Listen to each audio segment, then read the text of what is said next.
hahabulin yung assets ni dating Speaker Martin Romualdez. Yan o. Ang balita ngayon. Ngayon pa lang December 22, 2025, 9. DPWH's recommendation against Romualdez not a finding of guilt, sabi ni Attorney Adi Fajardo, lawyer and spokesperson of Romualdez. Supporters, kasi at least binibigyan siya ng due process. Hindi AJK, tulad ng nangyari during his administration na yung mga victims na AJK. So sa kanya, walang AJK po sa ICC. Kay Bato, kay Bongo, in case mga kababayan sila yung isunod na i-arrest. In the same manner, masasagot nila ng maayos. Ganon din dito kay Martin Romualdez. Halimbawa, filean siya ng civil forfeiture case doon sa mga assets kasi walang nakikitang krimen. Nagbabagang mga balita at pagtalakay sa mga isyu ng lipunan. Bulsa! Opinyon, banat at paglalantad sa katotohanan. Bulsa! What you see is what you get. You decide.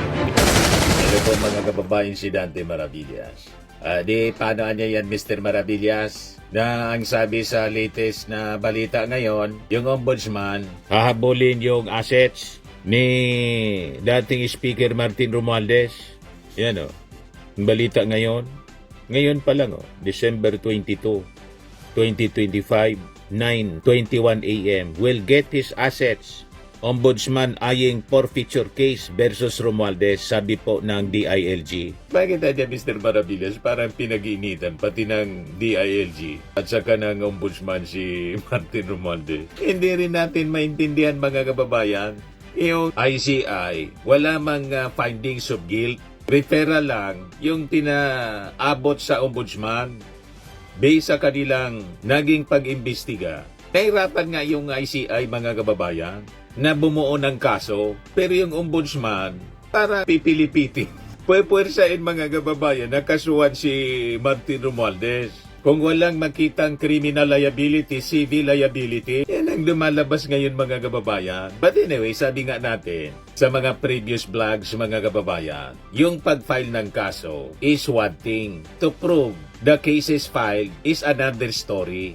Another thing mga kababayan. Di ba yung ating Pangulong Bongbong Marcos, pamilya Marcos Romualdez, sanay na sa ganyan, yung dating Pangulong Marcos Sr. at buong pamilya, pinailan po ng ill-gotten wealth cases. Hanggang ngayon may mga pending pa rin, hindi pa nare-resolba.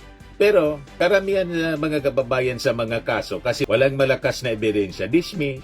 Malamang ganon ang magiging resulta nito. Kasi wala, yung ICI po, wala mang nasilip. But anyway, iibigay ko sa inyo itong latest na balita. Kasi tingin ko napag-iinitan si Martin. Hindi natin maintindihan kung bakit napag-iinitan pa si Martin na nag-resign na nga po. And very cooperative sa mga investigation na ginagawa ng ating gobyerno in relation dito sa flood control scandal.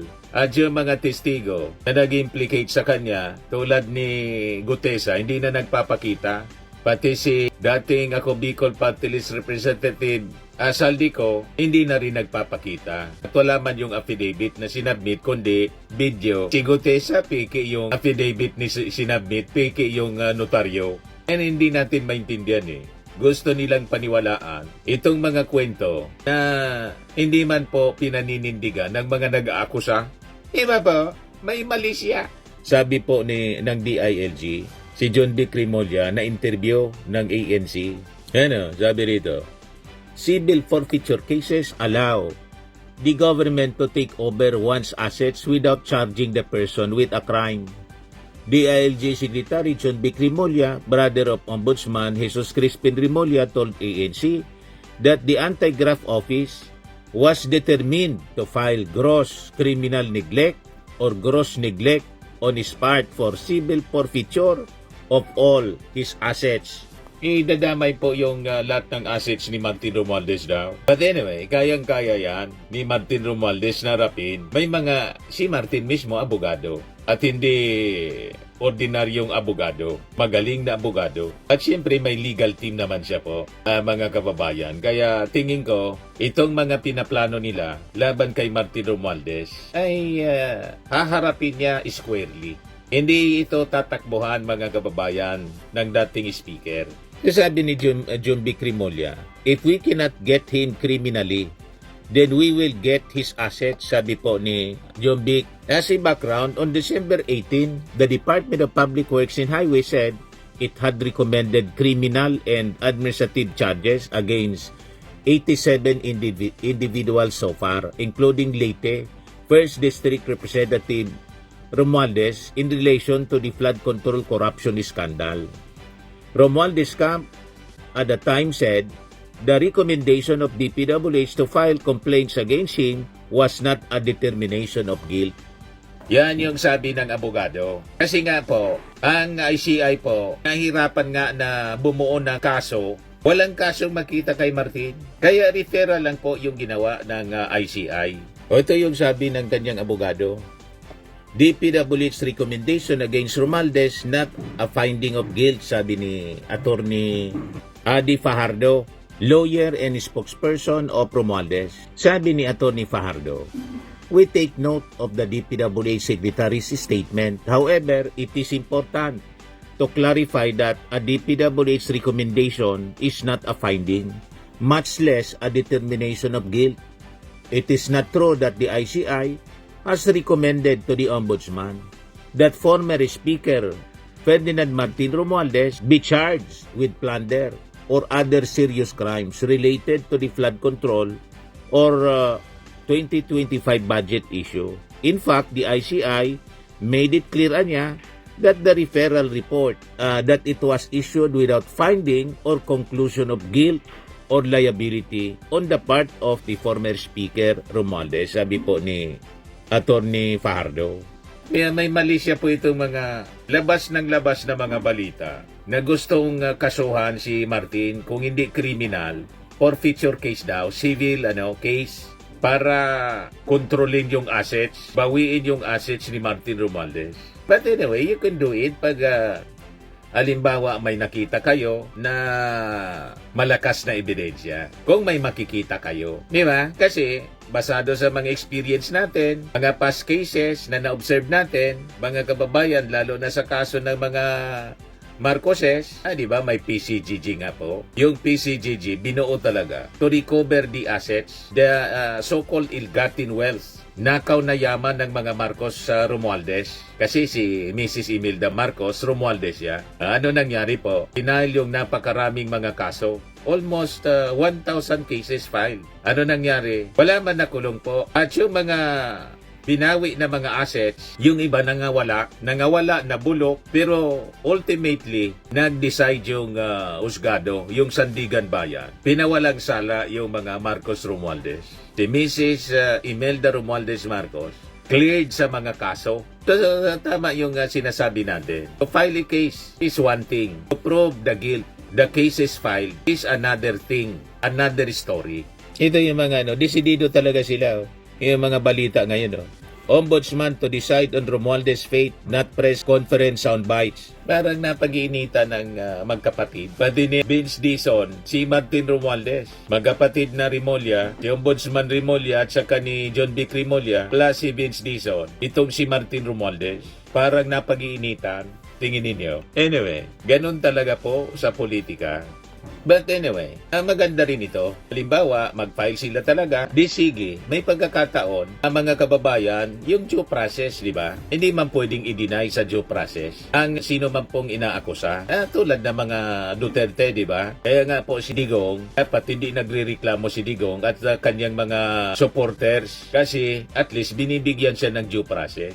Hindi AJK, tulad ng nangyari during his administration na yung mga victims na AJK. So sa kanya, walang AJK po sa ICC. Kay Bato, kay Bongo, in case mga kababayan sila yung isunod na i-arrest. In the same manner, masasagot nila ng maayos. Ganon din dito kay Martin Romualdez. Halimbawa, filean siya ng civil forfeiture case doon sa mga assets kasi walang nakikitang criminal liability, civil liability. For, sabi, gross negligence, tinitingnan. Sabi ni Duying noon, at most niya, gross negligence. Pwedeng makasuhan si Martin Romualdez bilang speaker. Di-file ninyo. And let the proper courts determine the guilt kung may ebidensya laban sa dating speaker.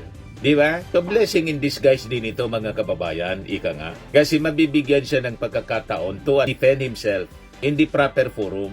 Hindi sa mga press conferences and press statement. Di ba pa? Pero siyempre, sabi nga natin, magagamit na ito ng mga enemies ni Martin Romualdez, political enemies, para siraan si Martin. Kasi sabi nga natin mga kababayan, ang intensyon nila si Martin, dapat madurog nila si Martin. But the ultimate target mga kababayan, yung ating Pangulo.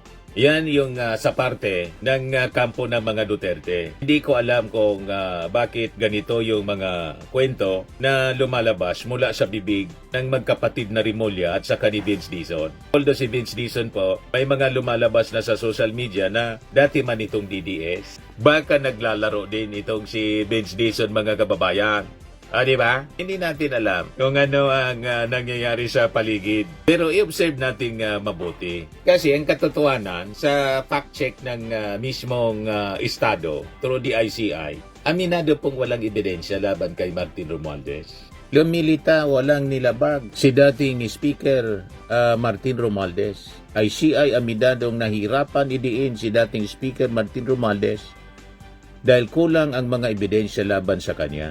Yan mismo yung yung naging pahayag, nahirapan yung ICI mag-file o magrekomenda ang kaso laban kay Martin. Kaya referral na lang yung ginawa nila sa ICI. So sa batas kasi po, alam natin lahat yan eh. Tatagal na natin sa mundo. Hindi sapat po yung yung hinala. Hindi rin po sapat yung ingay. Ebidensya po ang sukatan sa kaso. Mismong si ICI spokesman Brian K. Tosaka yung nagsabi. So ang tanong ngayon, kung may mali na nagawa si Speaker Martin, bakit walang nasilip na kahit anong ebidensya yung ICI? Sabi mismo niya, paulit-ulit namin anyang tiningnan. Pero wala kaming nakita, sabi ni Osaka. Walang dokumento, walang pirma, walang memo, walang transmittal, walang utos na direct na pong nag-uugnay kay Martin Romualdez sa mga anomalya na nadiskubre sa flood control po o kahit doon sa insertion. Walang pirma po si Martin Romualdez. Malinaw kung sino yung mga nakapirma, mga senador, mga congressmen. Malinaw kung sino yung nakapirma po. May nakita kayo na Martin Romualdez? Escudero, mayroon. Ito yung mga congressmen. May nakita kayong pangalan ni Martin Romualdez dyan? Wala. So walang pirma. Hindi siya parte, mga kababayan, ng BICAM, pero pinag-iinitan. Gross negligence niya. Hindi nga siya parte. Kasi traditionally, ang speaker, pati yung Senate President, di man parte ng BICAM. Lang si Chis Escudero, pinili niyang maging parte. In-insert niya yung sarili niya. Hindi natin maintindihan kung bakit paulit-ulit yung balita na lumalabas. Pilit na dinidiin si Martin Romualdez. Anong mayroon? Bakit ninyo pinag-iinitan si Martin Romualdez? So, kailangan natin itama ang mga kwentong lumalabas. Kaya paulit-ulit tayo dito para na tayong sirang plaka. Pero importante kasi lies, sabi po sa propaganda, pag ulit-ulit ang kasinungalingan na binibigkas, there is now an illusion of truth. Parang lumalabas, totoo na. Sa totoo lang, ang dami nating pinaniwala ang totoo, ang akala natin totoo. Sinuri nating mabuti, hindi man pala totoo. Pero pinaniwalaan mo ng totoo. Yan po ang strategy sa propaganda. Ginamit yan noon ng Nazi propagandist na si Joseph Goebbels, ang ginagamit ng mga Duterte, kampo ng mga Duterte, at mga propagandist sa media. Paulit-ulit lang sa social media. Paulit-ulit lang ang sinasabi nilang mga kasinungalingan. Then afterwards, sa paulit-ulit nila na pagsasabi ng kasinungalingan, pinapaniwalaan na nilang totoo. Pati ng mga sinungaling, yung mga sinungaling mismo, pinaniniwalaan nila yung kanilang kasinungalingan. Importanteng paulit-ulit din ang paglilinaw natin para hindi tayo po malunod sa kasinungalingan po na papaniwalaan na nating totoo. Yon ang ginagawa ngayon laban kay Martin Romualdez. Paulit-ulit na kasinungalingan. Hindi tayo papayag sa ganon. As a journalist, mga kababayan, obligasyon natin na ituwid ang mga mali. Tama ba? Yan ang dahilan kung bakit natin ito ginagawa. So kahit tanong paulit-ulit na paratang, kung walang papel, walang kaso. Di ba? But anyway, halimbawa talagang desidido sila, may due process naman po na tinatawag. At sa prinsipyo ng due process, simple man lang po, hindi mo pwedeng parusahan ang isang tao dahil sikat siya, kilalang tao, tulad po ni Martin Romualdez. Hindi mo pwedeng ipako ang pangalan ng isang opisyal. Dahil lang po may isyong umiikot tulad nito, paulit-ulit siyang lumilitaw. At hindi mo pwedeng lampasan ang ebidensya dahil may political pressure. Kasi po ang due process, hindi po siya pribileyo, kundi karapatan ng bawat isa. Right now, malinaw po ang estado ng ebidensya. Walang naipakitang paglabag, walang naikabit na pananagutan yung ICI. Walang kasong matitindigan. At hanggat wala pong bagong ebidensyang lilitaw, ang tama ayon po sa batas, huwag nating husgahan. Diba? Ang isang taong akusado, until proven guilty beyond reasonable doubt, inosente siya po. Yan ang malinaw. So kasi po sa hustisya natin, hindi po volume ng ingay ang importante dyan, kundi yung bigat ng ebidensya. At sa isyong ito, sa kasong ito, malinaw naman po yung sinasabi sa record. Hindi po madiin si Martin Romualdez kasi po kulang o walang nakikitang ebidensya. O di maghanap kayo ng ebidensya. O ganun lang po mga kababayan. But anyway, subaybayan natin kung ano yung mga susunod pang kwento. At pag nakita natin na pinipilit nila na paniwalaan natin yung mga propaganda, kasinungalingan, babasagin natin palagi. Iyan ay ating obligasyon mga kababayan para hindi maligaw ang ating mga mamamayang Pilipino. Makita nila kung ano yung tama. Okay pa? Ayan man lang mga kababayan ang ating short video ngayon. Magbasa nga tayo ng mga reactions ninyo doon sa previous video natin sa topic natin ito. Sabi dito ni Jen Kabatingan, walang ebidensya, pinipili talaga ni DDS. Sabi ni Gilbert Jimenez, may kasabihang, you can never put a good man down. Ito mga Duterte, di talaga tumitigil sa panggugulo sa bansa. Wala kasi silang makitang kasama ang ginagawa ang Pangulo. Kay Romualdez sila bumabawi. Takot ang DDS kay Speaker Martin Romualdez. Si Martin Romualdez open sa investigasyon, willing imbestigahan. Wala pa rin makitang ebidensya laban sa kanya. Si Pulong Duterte ayaw humarap sa investigasyon at ayaw magpaimbestiga tulad ni Sara Duterte. Pero mas lumalabas na ebidensya and yet they claim na they are innocent and they are only being politically harassed or they just could face the truth. Tama lang talaga na dapat idaan sa due process ang mga kinakasuhan. Hindi naman talaga sabit si House Speaker Martin Romualdez. Walang ebidensya. Puro panira lang nila kay Martin.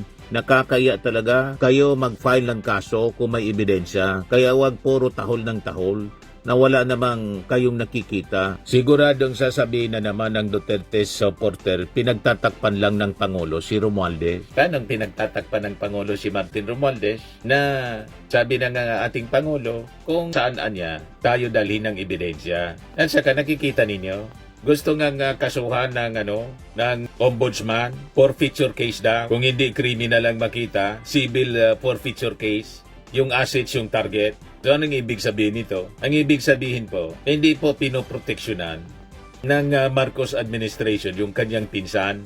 Naintindihan na ninyo? Base dito sa mga latest developments na to. Kaya malabo ang mga akusasyon ng mga DDS po. Sabi ni Imelda Aguilera, you're on point Mr. Dante, watching from Northern Samar. Sabi ni Cecilio, the best speaker Martin Romualdez dahil sa Quadcom na bulgar ang mga kurakot, lalo na mga hari ng korupsyon sa Pilipinas. Anyway, dapat nga yung Quadcom, i-revive po yung Quadcom at magsagawa din ng investigasyon doon sa naging affidavit po ni Madriaga laban kay Sara Duterte na kanina po nagpalabas na ng blanket denial. Si Sara nagpalabas na ng statement, blanket denial. Hindi man niya in-address yung mga specific allegation sa affidavit po ni Madriaga. Basta hindi niya yan totoo. Firmax Firming and Lifting Cream, pinapahid po sa mga pulses in affected area. Mainam po sa paninigas ng mga kaso-kasuan. Ito naman po, Automax Radiant Serum. Sa mukha naman yung application, anti-aging po siya. You will look 10 years younger than your age. Sa mga cancer patients naman po, baka lang gusto ninyo itong itry. Nengsa Red Mix Fruit Drink. Hindi mo po siya gamot, food supplement siya. Kaya lang, gawa siya mga kababayan sa goji berry. Yung goji berry may anti-cancer properties.